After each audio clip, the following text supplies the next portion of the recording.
But the service animal is allowed by right. And so a service animal is basically any dog that is individually trained to work, perform a task or benefit to either to an individual or several individuals in a household who have a disability. So I gave some examples here in my handout. One, the obvious one that a lot of people know of is a dog that assists somebody who's blind.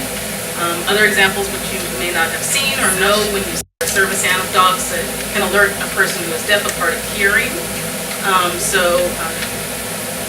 don't know if any of you have ever seen in any apartment building smoke detectors that flash, or doorbells that flash or that cause the bed to vibrate or smoke that you can, especially now with technology, fortunately, there have been a lot of advances in terms of things that you wouldn't think about if you don't have certain disabilities, that a person with a disability could risk their life if they don't hear a smoke alarm go off, or they don't know somebody's at the front door, they don't hear their telephone ringing.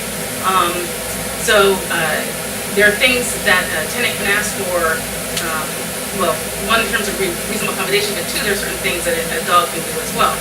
So I've seen service dogs who can definitely alert a person when they hear a sound and basically let their owner know that a sound is going on somewhere, that somebody's at the door, the telephone's ringing, the smoke alarm is going on, carbon monoxide, and so on and so forth.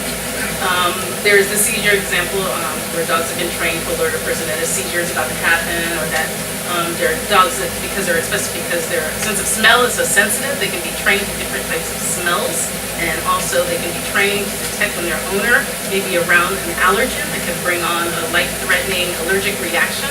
So the dog will alert their owner to let them know that there is something in the air or an allergen around, let their owner be aware of that.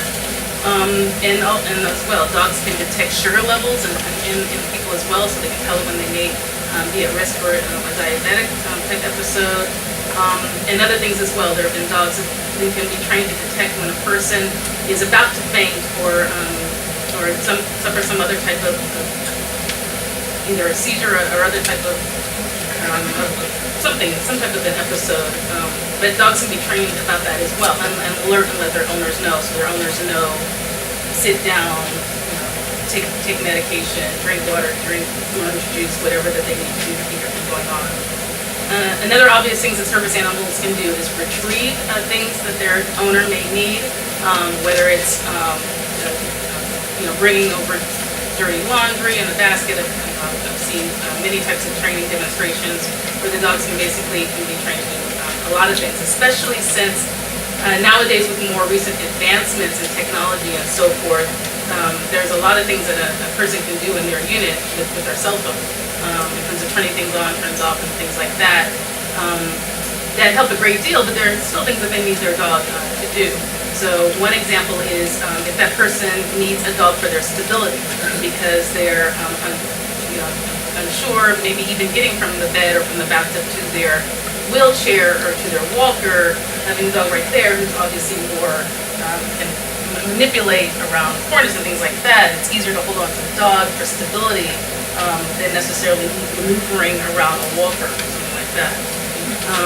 So those are just some of the examples that I've seen that I can think of.